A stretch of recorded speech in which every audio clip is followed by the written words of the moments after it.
See the guys in shells today. You took a little off of them. Yeah, we had a really good day yesterday, and their Titan data was up even more than last Tuesday, so we rewarded them some of that little bribery I was talking about yesterday. Does that carry over the rest of the week? Anything a little lighter than normal? No, that would be it, And if they don't play well Saturday, they'll be back in them next week. You mentioned with Louisiana Tech that they've had some very strong games and some games where they weren't as strong. What is the difference in terms of what they put out on the field week to week? Where does that alter? They've got really good players. I mean, they've got 10 starters back on defense. They've got a very good quarterback, 4 really good wide receivers, a really good tailback. Coach Holt's been winning games for a long time there. They're a really good football team. They're really good at home. We're getting ready to talk to Lorenzo Dantzler here. He's managed to recover 3 fumbles for you guys, which is it's rare for a player to have that kind of a nose for the ball. Is there just something that he does that allows him to have that success so far? Just he made his mind up to come back, and be a leader. He got voted into the single digits on the leadership council. I mean, he's just that. He goes hard every day, and somehow the ball finds you when you have a good attitude and you do things right. Doesn't mean life's gonna always be perfect, but luck always favors the guy that's prepared and works his tail off. And I understand sometimes bad things happen to good people too. That's not to say that doesn't happen, but it does favor the kid that always goes hard. And that's what Lorenzo does. He goes hard all the time. I think, being a father and Elijah being in his life and, just the culture around here has really affected him. And he's really bought into it. And when you have to take care of another human, you quit being so selfish and you become selfless, which I'm a living example of that. Being the father of 3 children, you just quit living for yourself and you start living for other people, and that's what Lorenzo does. He also leads the team in hurries. Is there something from a pass rush perspective that he's been able to do that's allowed him to have that success? He's got great ball get off. He's quick, and he's very coachable. Him and Coach Wright have a great relationship, and he takes his coaches to the field. Jeff, wanted to ask you about Corey Mayfield. He had a pretty good game last week, and just overall, he's been pretty solid as a cornerback. What can you say about him? He's been steady our entire time here. He continues to get better, work his technique, and him and Coach Graham have a great relationship as well. And he's a competitor, and he's a tough kid. He's always in his playbook. He's always practicing, and I was glad to see him. He made some plays last week. He really was big for us, and I was glad to see that for Corey. Stiff challenge for the entire secondary this week. This is kind of another, not like Western Kentucky, but almost like them, right? I agree. Yeah. I think personnel-wise, they're better. Even Coach Holtz is on record is saying this is the deepest, most talented team he's ever had there. Think about that. I mean, that's a pretty strong statement. And I didn't actually hear Coach Holtz say that myself. I'm quoting a commentator from a game that I was watching. So if that commentator misspoke, I apologize. But I do believe that. I mean, they've got 10 starters back on defense. They're really good at wide receiver. Their running back is explosive. The quarterback, who's a West Virginia OU transfer, is really good. And with those transfers and the quarterback getting there late, I imagine it's taking them some time to gel. And you just hope we're not the Saturday night that it all comes together. You guys the program has never won in Ruston. What do y'all need to do this weekend to change that? And what would it mean to this team to be the first to get a win at Louisiana Tech? Well, that's why I got my Bryce Wisdom shirt on today. It's passion this week. I'm hoping Bryce is going to be with me and find me a way to get me out of there. We understand it's going to be an unbelievable challenge. It's funny, when the schedule came out, I can't tell you how many of our fans would say to me, I think you're going to take them all, Coach, but that one's the one that scares me. I mean, it's amazing how many times I've heard that.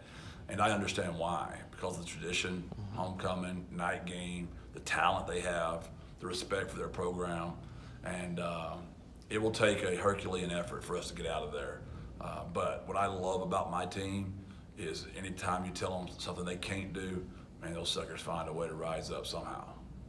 We've talked this week about turnovers. Is there any kind of drill or any sort of emphasis in practice that leads to that, or that you guys do that sort of brings out that takeaway kind of mentality?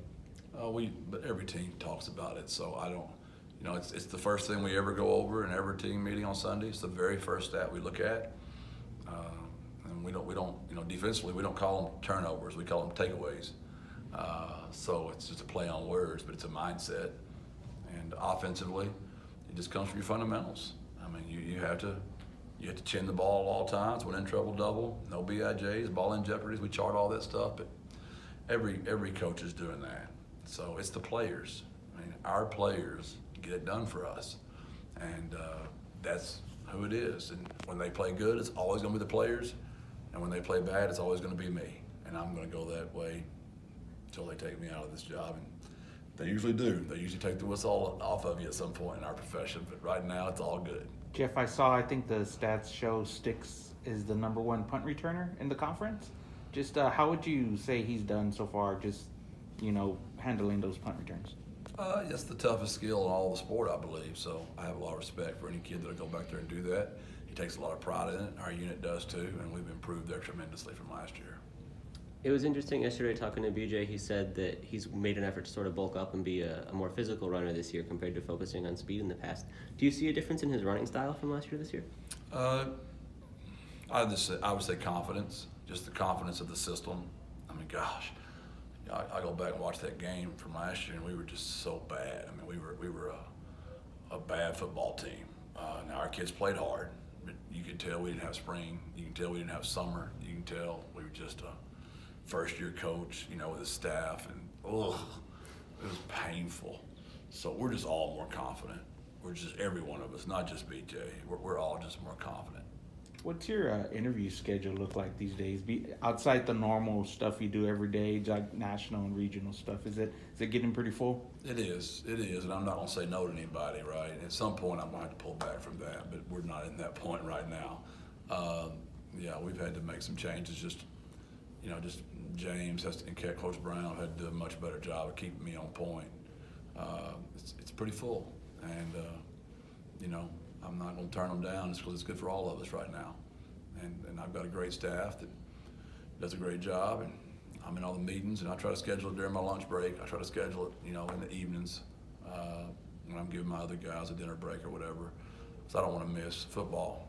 And it's what I told y'all about last time y'all asked me about this it's that balance of how much, because every time you're taking away from football, that's not good. So I'm not going to take away from football. So where's that going to come from? My workout, my lunches, my dinners, sleep.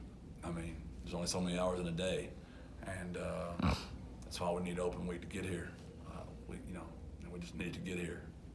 Jeff, are there any freshmen or young guys who maybe aren't ready to crack the 2 deep yet, but you've seen a lot of progress from start of fall camp till now?